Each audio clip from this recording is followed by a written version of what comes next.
Синоќа на втората вечер од одржувањето на годинашниот пивофест, повторно паника меѓу прилепчани. Имено непосредно пред настапот на српската музичка звезда Светлана Ражњатовиќ Цеца, околу 23 часот и 10 минути во кафе барот Кафеин, на само неколку стотици метри од главната бина, повторно беше пронајдена бомба, која овој пат завршила во една од жардинерите од летната бавча. Полицијата, која заради одржувањето на фестивалот годинава е присутна во енормно зголемен број, веднаш го евакуираше кафулето, обезбедувајќи го просторот во поширок радиус со цел безбедно отстранување на експлозивната направа. Утринава полицијата го потврди инцидентот, огласувајќи се со писмено соопштение во кое се вели дека станувало збор за школска бомба која немала експлозивно полнење. Веднаш биле преземени соодветни мерки и истата е подигната од лице местото и се преземаат мерки за расчистување на случајот, се вели во соопштението од СВР Битола. Ова е втора бомба за период од 10 дена која е подметната во истото кафуле, кое е собственост на лицето ГТ и кое е во блиски релации со актуелната власт. По нејзиното вештачење беше утврдено дека тогаш станувало збор за рачна бомба кашикара, која според основното јавно обвинителство од Прилеп била активирана, но се изгаснала пред да експлодира.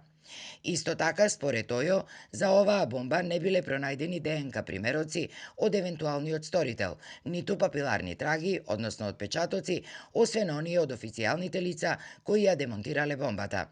Се прегледуваат и снимките од бројните безбедносни камери, но засега нема конкретни информации за сторителот, информираат од Прилепското јавно обвинителство.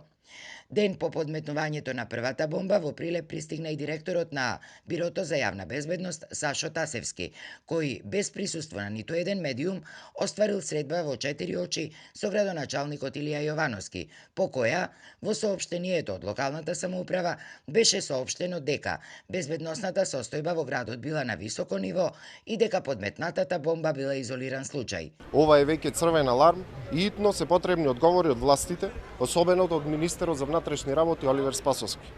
Господине министр, одговорете и на јавноста како и на кој начин вашите припадници ги штитат граѓаните и што ли е потребно да се случи за вие да се одважите и да реагирате. Дали е веќе јасно дека во Прилеп владее злосторничко здружение и истото се наоѓа во редовите на вашата партија. Со месеци апелираме до вас дека градот е претворен во криминално дувло и дека се палат автомобили, се напаѓаат полицајци, се случуваат филмски грабежи среде бел ден. И што ли уште не, а вам се уште мува не ве лази. Дали синоќешната бомба, макар била и школска, ги демантира овие тврдења на директорот Тасевски и на таткото на градот Јовановски, најверојатно ќе покаже времето.